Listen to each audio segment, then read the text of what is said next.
everyone, this is Tamara and welcome to a bonus episode. This episode was pre-recorded on Friday, September 22nd, the first day of fall. If you'd like immediate access to this type of content, be sure to follow me on Anchor. My name on there is Shelf Addiction as well. Or you can stream live on anchor.fm/shelfaddiction, or you can download the free Anchor apps on both iOS and Android. They're easy to find in the app stores. Thank you for checking in, downloading, and streaming the episode. I really appreciate you. I hope you enjoyed the bonus episode. As always, you can always leave me feedback by finding me on Twitter at shelfaddiction or emailing in comments at info@shelfaddiction.com or leaving an internet voice message on SpeakPipe. The link is below in the show notes. Hey everyone, it is the first day of fall. Yay! I love fall. If you guys listen to me or read my blog or listen to my podcast, then you know fall is one of my favorite times of the year. So I thought this would be the perfect day to share 10 books that are on my reading list for fall. Actually, the page turner here on Anchor listed her top 10 books for fall back on Tuesday when she did her segment Top 10 Tuesday, and that inspired me to also share my top 10, but I thought that I would share it on the first day of fall officially, which is today, Friday. And speaking of Friday, happy Friday, by the way. So I'm going to go through my list. My entire list are all equally important to me. Just because number one is number one doesn't mean that it's my most anticipated or anything. They're all equally anticipated. If, everything goes well, I will have all of these books listened to before the first day of winter. So we shall see how it goes. So let's kick things off with number one. Number one is Follow Me Back by A.V. Geiger. I believe that's how you pronounce the name. If I'm saying it wrong, I apologize now. It is a YA contemporary mystery, and it is all about this guy who is frightened by his obsessed fans. They take their devotion a little bit too far, and it ends up kind of being this whole murder mystery. And I think this guy, Eric Thorne, who is a celebrity, ends up, I think, working with someone that tweets him or texts him or is a troll or something, and they fall into a relationship, and then when they meet in the real world, some things happen. Is it a catfish situation? I don't know. It sounds crazy, and that's why it's so interesting to me. So number two is Emma in the Night by Wendy Walker. This is an adult mystery / thriller, and pretty much one night 3 years ago, the Tanner sisters disappear. A 15-year-old and a 17-year-old. 3 years later, one of the sisters returns without the other sister. So this is a story about a kidnapping and betrayal in a mysterious island where the two were held, and it has something to do with a forensic psychiatrist, and some things aren't adding up, and it looks like it's a dysfunctional family involved. Lots of drama, like I like. So this sounds really interesting, so I'll definitely be checking out Emma in the Night.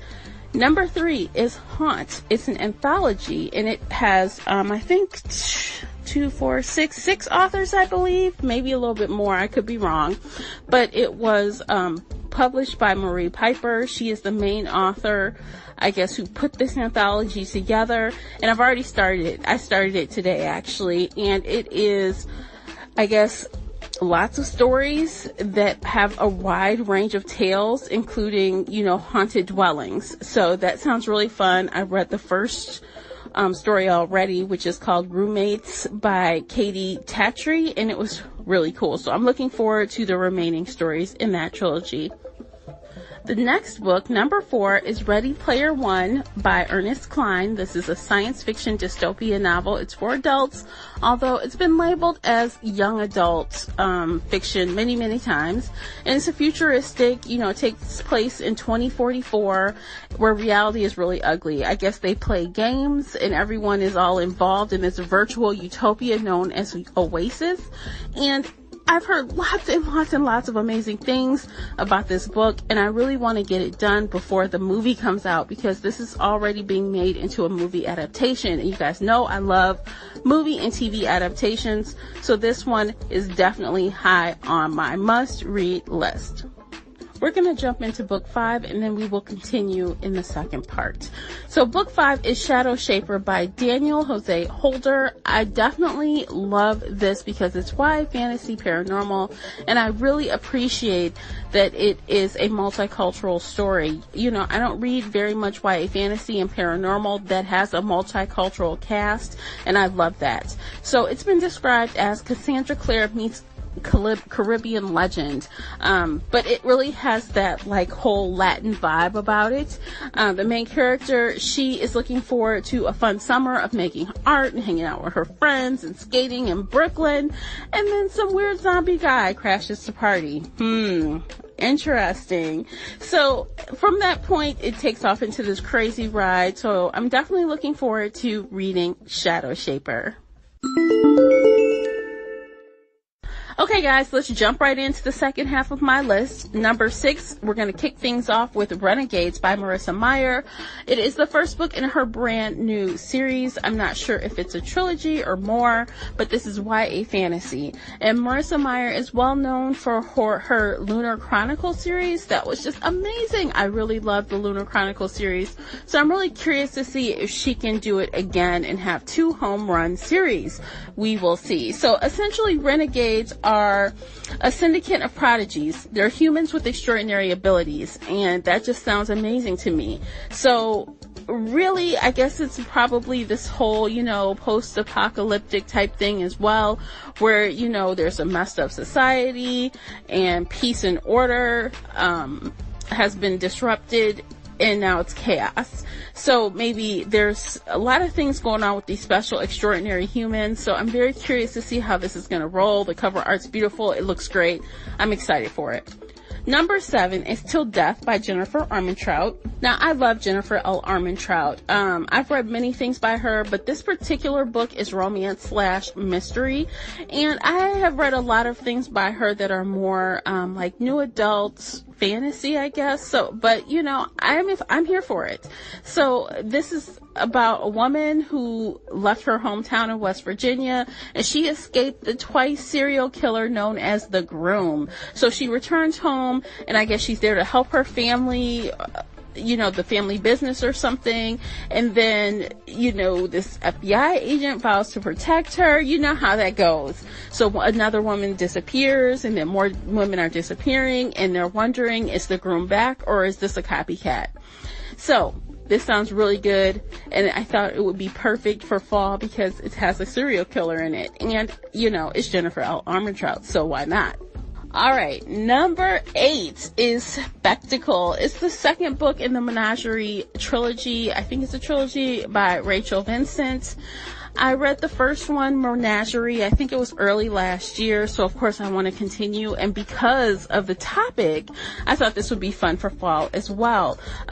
So essentially it's about, I guess, a circus, but not really a circus. It's about a menagerie of people who are quote unquote exotic wildlife, things like, people who change into different type of animals, and they're considered attractions, and they comprise of, beings like mermaids and minotaurs and kelpies and all random things, and people keep them in this menagerie and they cart them around like it's a circus. It's very interesting.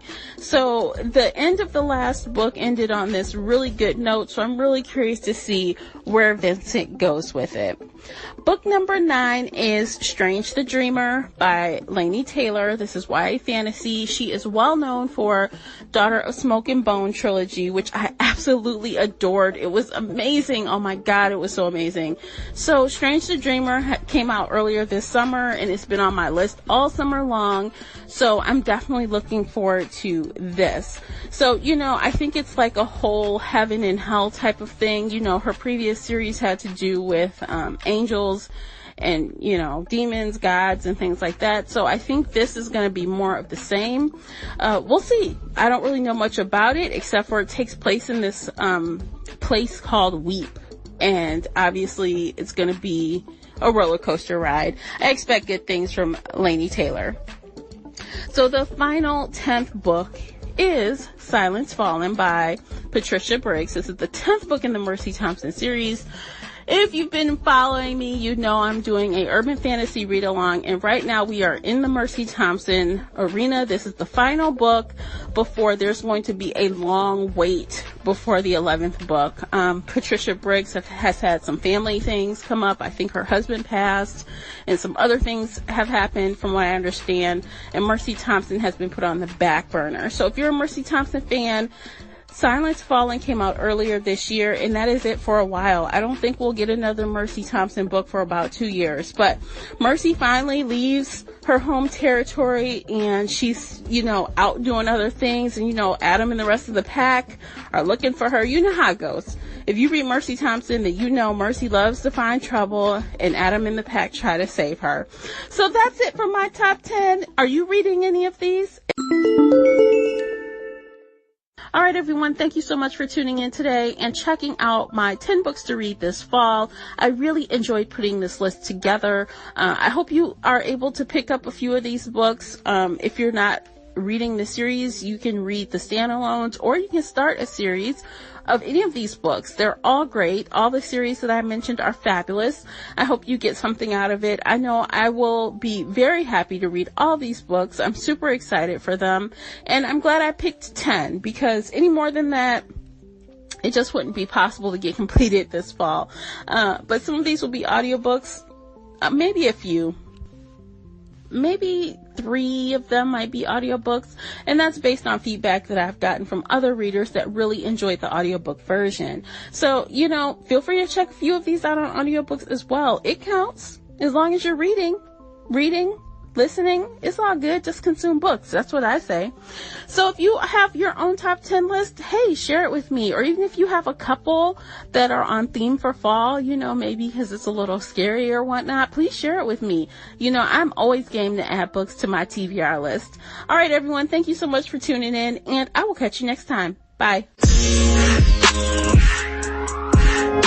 The audio you just heard was recorded in Anchor. Learn more at anchor.fm.